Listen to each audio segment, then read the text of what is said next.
नमस्कार, आप देख रहे हैं फास्टर प्लस न्यूज। उपस्थित है जनपद गोरखपुर में, और जनपद गोरखपुर में महानगर का चुनाव जोरों पे है। सभी प्रत्याशी अपने वार्ड की समस्या और वार्ड में प्रचार करने के लिए जुटे हुए हैं। इसी के साथ हम उपस्थित हैं वार्ड संख्या 79 के पार्षद पद की उम्मीदवार है रेणु सिंह जी, और रेणु सिंह जी से कुछ तीखे और कुछ मीठे सवालों पे बातचीत होगी।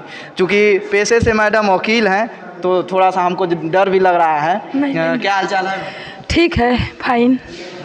जब आप वार्ड में चल रही हैं तो वार्ड के लोग क्या समस्या बता रहे हैं आपको? देखिए, वार्ड में तो बहुत सारी समस्याएं हैं जो गंभीरता से लेना भी चाहिए। पार्षद आते हैं जाते हैं, अपनी सभी लुभावने भाषण देते हैं, लेकिन काम 1-2% ही होता है। पूरी काम को वो लोग फॉलो नहीं करते। पब्लिक त्रस्त है उनके व्यवहार से। वार्ड में समय से सफाई नहीं हो पाती है, पानी की किल्लत भी रहती है, और रही बात बिजली का अलग, कोटेदार की अलग मनमानी रहती है, राशन में घटतोली होती है। और आपको मैं बता दूं, गरीबों की जो योजनाएं होती है सरकारी, वो सुचारू रूप से लागू नहीं हो पाती है। उस योजना का दुरुपयोग होता है। बहुत लोग आवास के लिए भरे मेरे वार्ड से, उनको आवास भी नहीं मिला, और उनका नाम आने के बाद लिस्ट में नाम आया, उसके बाद भी उनको आवास नहीं मिला। आखिर उनका नाम आया तो उनका आवास क्यों नहीं मिला, ये कोई बताने वाला नहीं है। गरीबों को मरने के बाद 30,000 रुपया सुनने में आता है कि जो लाल कार्ड धारक गरीब हैं उनको सरकार काम क्रिया के भी पैसे देती है, उनको वो भी कोई लाभ नहीं मिलता है। गरीब अलग परेशान है, कोई पूछने वाला नहीं है। तो मैडम, ये सब समस्याएं जो है, आज आप चुनाव लड़ रही हैं तब दिखाई दे रहा है कि इसके पहले भी कभी? और आपको मैं बताऊं, ये समस्याएं मेरे दिल से है, ये दिखता नहीं है। ये मैं अपनी अंतरात्मा से कह रही, मुझे बहुत तकलीफ़ होता है, लेकिन मेरे बस में नहीं है कि मैं इसे परिवर्तन कर दूं। हाँ, इतना जानती, कृष्णा अगर साथ दिया इस क्षेत्र में, मुझे आगे बढ़े और विजयी हुए, अगर मोहल्ले के लोग, मेरे वार्ड के लोग मुझे समझे उस योग्य, एक बार हमें विकास के काम करने का मौका दिए, तो मैं ये दिखा दूंगी कि आपका आज के पहले कितना हुआ और आज के बाद कितना हुआ, ये धरातल बताएगा, समय बताएगा। जनता कहती है मैडम सब प्रत्याशी ऐसे बतियाते हैं। हाँ, राइट। जीतने के बाद जो है फ़ोन नहीं लगता है पार्षदों का, आपका लगेगा ना? मैं ये कहूँगी जनता से कि आप ना उम्मीदी ना रखें। हर व्यक्ति एक समान नहीं है। हाथ की ये 5 उंगलियां है, एक समान नहीं है। घट बढ़, छोटा बड़ा, इनकी भी संख्या है। तो किसी को दोषारोपण करने से पहले जनता को एक बार पहले उसको मौका दे, उसके बाद से उससे शिकायत करे। विश्वास तो काम, अगर जनता को तो विश्वास करना ही पड़ेगा, हमें वहाँ पहुँचाए। और उसके बाद से हम ये नहीं कह रहे कि हनुमान जी की सब कुछ प्रत्यक्ष दिखा दे, लेकिन अगर पब्लिक विश्वास के साथ मुझे मौका देती है तो मैं वार्ड का 100% काम करूंगी। काम करने के बाद अगर नहीं करूंगी तो वो भी दिखेगा, करूंगी तो वो भी दिखेगा। आप अच्छा खासा वकालत करती हैं जी, आपका रोजगार सब कुछ ठीक ठाक चल रहा है, फिर राजनीति में क्यों आई आप?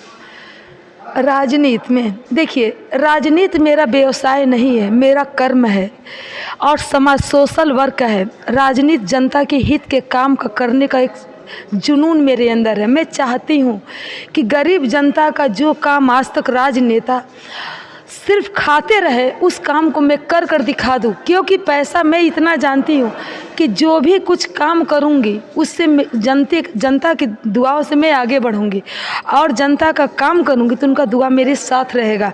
और राजनीति मेरा सिर्फ सेवा भाव है। वार्ड के लोग समझ रहे हैं मैडम, कितना समर्थन दे रहे हैं? देखिए, समर्थन तो मैं नहीं बता सकती, अभी बहुत ज़्यादा मैं वार्ड में घूमी नहीं। ये अचानक एक होता है ना, कहते हैं कि मुझे समाजवादी पार्टी ने बुलाया, टिकट दिया। मुझे ये भी अंदाज़ा नहीं था कि मुझे समाजवादी पार्टी से टिकट मिलेगी, लेकिन समाजवादी पार्टी ने मुझसे उस योग्य समझा, मुझे टिकट दे रही है तो मैं चुनाव फॉलो कर रही हूँ। पार्टी का टिकट है, कर्म तो मेरा होगा, लेकिन अभी मैं बहुत ज़्यादा पब्लिक में नहीं गई हूँ, और पब्लिक का क्या रुझान है नहीं जानती हूँ, लेकिन रुझान सही होगा, क्योंकि भगवान जिसके साथ है जय उसका होता है। अब समाजवादी पार्टी का नाम ले ली चूंकि आप समाजवादी पार्टी के बैनर तले पार्षदी का तैयारी कर रहे हैं जी सर। और विधानसभा के चुनाव में देखा गया है कि भी समाजवादी पार्टी का कुछ उतना ज़्यादा वर्चस्व रहा नहीं, जिस कारण से सरकार नहीं बन पाई। तो क्या लग रहा है कि नगर निकाय के चुनाव में समाजवादी पार्टी जीत पाएगी? देखिए, हम ये जानती हूँ कि समय बदलता रहता। आपको याद होना चाहिए कभी इसके पहले भी अखिलेश पूरी बहुमत के साथ सरकार में आए थे। ठीक है, कोई भी सरकार गलत नहीं होती है, सबके अपने अपने एजेंडे होते हैं, सबके अपने अपने कार्य करने की क्षमता अलग होती है। आज भाजपा सरकार है, कल को समाजवादी भी आ सकती है, बहन मायावती भी आ सकती है। जनपद गोरखपुर है मैडम, कहा जाता है योगी जी का गढ़, तो इसमें कैसे सपा वाले जीत रहे हैं? इसके पहले भी तो सपा थी, इसके पहले भी तो मायावती जी का सरकार था, काहे भूल रहे हैं? इस समय कब क्या चेंज हो जाए कोई नहीं जानता। लहर चलता है, आज लहर किसी का है, कल लहर किसी का है, जनता है, मूड बदलते देर नहीं। नगर निकाय के चुनाव में लहर आ रहा है सपा का? इसको तो हम जमीनी धरातल से आ भी सकता है, 2% ईश्वर के हवाले। अब इसको हम गारंटी से नहीं कर सकते। महिला कैंडिडेट है मैडम आप, महिलाओं का कितना समर्थन मिल रहा है? देखिए, अभी मैं कह रही ना, अपने इस वर्ग पेशे से भी मैं तत्काल 3 दिन का फैसला है करूँगी कि महिला शक्ति प्रधान होती है। प्लीज़ एक बार महिला होने के नाते आप लोगों से इतना विनम्र रिक्वेस्ट है कि एक बार चांस मुझे भी दे, क्योंकि अभी आपके दरवाजे तक मेरा आना नहीं हो पा रहा है। मैं आऊँगी ज़रूर, बिल्कुल देगी, मुझे चांस आपको मौका देगी। लेकिन मैडम, वार्ड संख्या के लोग कहते हैं, वार्ड की जनता कह रही है कि एक गंभीर समस्या है जल जमाव की समस्या, जल भराव की समस्या, और जल भराव की समस्या को आप कैसे निजात दिलाएंगे अपने? तो कब होगा कब नहीं होगा ये तो क्लियर नहीं है, लेकिन जो भी समस्या होगी मैं अपने स्तर से करूंगी और नारी शक्तियों से आह्वान करूंगी।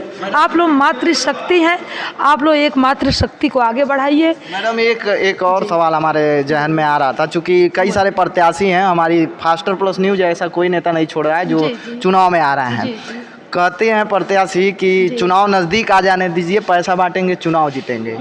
ऐसे में आप कितना पैसा बांटें? देखिए, मैं एक धरातल से जुड़ी हूँ, मेरे पास पैसा नहीं है, मैं पैसा नहीं बांट पाऊँगी, क्योंकि मैं झूठ नहीं बोलूँगी, मेरे पास इतना धन नहीं है। चुनाव लड़ लूँ सही से, यही मेरे लिए काफ़ी है। अगर ईमानदारी का मतदान होगा तो ईमानदारी का काम होगा। तो बिना पैसे का चुनाव जीतेंगी मैडम? अब पब्लिक जाने, जिता देगी तो जय सिया राम, नहीं जिताएगी तो भी जय सिया राम। के वार्ड संख्या 79 के सभी दर्शकों को आश्वस्त कर देना चाहेंगे कि नेताजी ने जो भी चुनाव के पहले वादे किए हैं कि हम ये विकास करेंगे, अगर ये पार्षद चुनी जाती हैं और उन मुद्दों को टच नहीं करती हैं, उन मुद्दों पे काम नहीं करती हैं, तो फास्टर प्लस न्यूज़ पुनः दोबारा आकर के नेताजी से सवाल करेगा। नेताजी तैयार रहिए। मैं कही हूँ ना कि जो भी सरकारी योजनाएं आएगी उसका दुरुपयोग नहीं होगा। ये अपने लोगों से कह देना चाहेंगे, जो भी हमारे दर्शक हैं, कि चूँकि मैडम वकील भी हैं, अधिकारी से लेकर के नगर निगम में किस तरह से वार्ड की समस्या को उठाना है बहुत बखूबी पता है इनको। और जिस तरह से ये आवाज़ उठा सकती है, मुझे नहीं लगता है कि कोई और उठा सकता है, क्योंकि पेशे से वकील हैं, और वकील आप लोग भी जानते होंगे किस तरह से अपना समस्या ले जा करके अधिकारी से लड़ाई किस तरह से लड़ते हैं। ये चीज़ें बताने की ज़रूरत नहीं है हमको भी, और वार्ड के लोग भी बहुत अच्छी तरह समझ रहे होंगे कि हमारे वार्ड का समस्या कौन नगर निगम में अच्छी तरीके से उठा सकता है और नगर निगम से लड़ाई लड़के अपने वार्ड में काम को ला सकता है। नेताजी के लिए कमेंट जरूर कीजिएगा कि नेताजी कैसी हैं, आगे अगर आप लोग पार्षद चुनते हैं तो विकास करा पाएंगे कि नहीं करा पाएंगे, लिख के जरूर बताइएगा। वीडियो को ज़्यादा से ज़्यादा शेयर कीजिए, जुड़े रहें हमारे चैनल के साथ, देखते रहें फास्टर प्लस न्यूज़। धन्यवाद।